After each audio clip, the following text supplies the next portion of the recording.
Hi all, welcome to the walkthrough for a Technics Direct Drive SL-Q303 turntable. Obviously used one.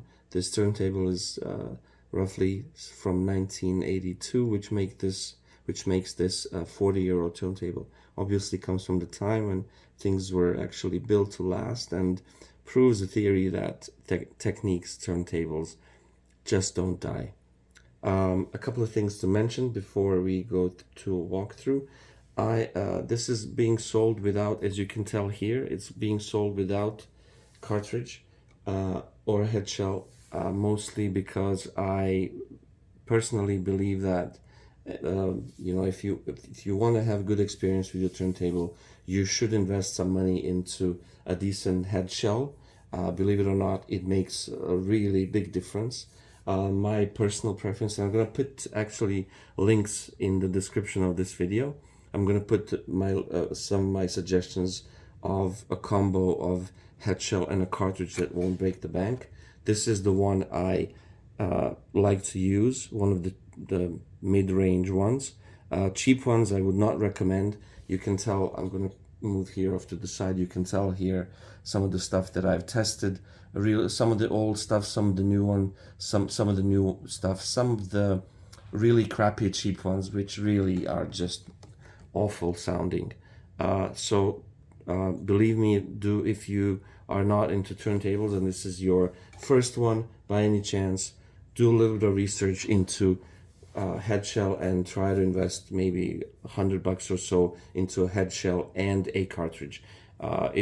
It really should not cost you more than $150 together for a mid-range one. Okay, now let's move on to this thing. So as you can tell, it's in a really good cosmetic shape. Let's start from the dust cover. Dust covers take really a lot of beating, but this one is in really good condition. You can tell the plastic is really clear and there are hardly any scratches. If there are, they are so minute and small that I'm having a hard time actually showing them here in the video. There's a hairline scratch, but that's about it. Usually they are more, the turntables this age are more beat up than this, but this one is in a really good condition. Let's look at the tone arm quickly. It's all original, including the counterweight. Very, very clean. I'm going to point out a couple of minor scratches on the body. So one is right here, and then a couple of blemishes, as you can see here on the corner. That's a blemish from the dust cover touching the table body. And then another couple of blemishes that you can see here, where on the start stop button it just would not come off. Otherwise, you can tell it's very clean, and I hope you share my opinion that it's in a really good cosmetic condition. A few words about this model. So this is a Q303, which is a little bit harder to find. There are a lot of Q202s, which is kind of like a one step down. The difference being that there are a couple of features that are different and some of the build is different. So this particular model has just a touch stronger motor, which makes it a little bit heavier, as well as the disc is die cast aluminum, which also makes it a little bit heavier, which in my opinion is always a good thing when it comes to turntables. The heavier, the better. And there are a couple of sensors here which are actually unique for this model in comparison to 202. These are the sensors that, because this is automatic table as well as manual, when you run it in automatic mode, these two sensors actually detect the size of a record, and based on this, it tells the needle where to go, right? So let's look at how this guy works. I'm going to just take a minute to actually insert a cartridge in here. Cartridge is a standard mount, which really gives you so many different opportunities of what you want to put on it. The one I have on is Audio Technica, and it's pretty bright. I really like highs, and so Audio Technica cartridges do that really well in my opinion. So let's look at some of the basic functions, and I'm going to put a record on to play it for you. So the power button is right here, obviously. It feels really good. It feels solid and sturdy. The queuing up and down is right here. It actually has very soft queuing. It goes on and off very smoothly. This turntable also has the ability to repeat and your basic start and stop and the speed change. And let's give this guy a spin.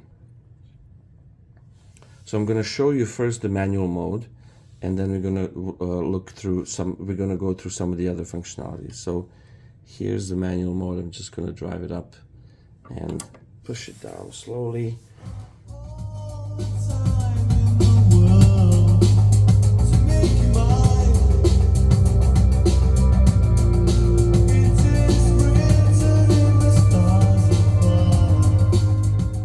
Okay, so obviously the turntable speed is consistent, and that is something that is measured by looking at the strobe light. It doesn't, it flickers on camera. In real life, it's a little bit more steady. When you're looking, the direction is when you're looking at these strobe lights, when you're looking at the pattern behind the strobe lights, if it's appearing steady, that's the sign of the turntable running at a consistent and accurate speed. I'm going to my favorite thing to demo on Technics turntables is how quick and accurate the motor is. So I'm going to change quickly from 33 to 45 just to show you how quickly the motor reacts.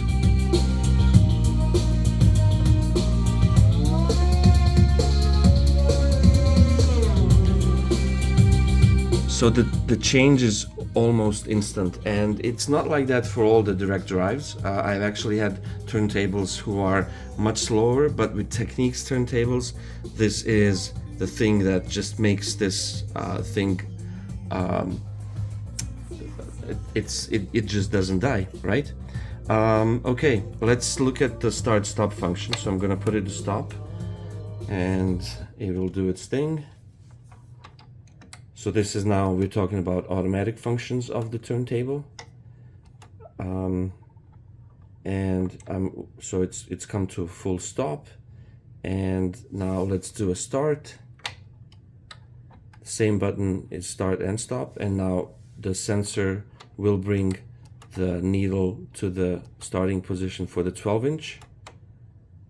That's the stuff I mentioned you at the very beginning. And then very, very soft landing. And there we go. And so let's do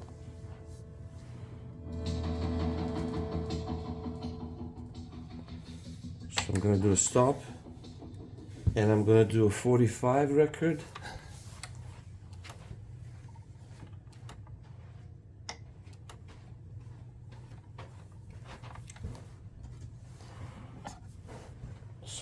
So I want to demo how these they call them fingers, how these finger sensors work. So here's a 7-inch record. I'm going to switch the speed, and let's do a start. And so the needle now will go to the 7-inch position.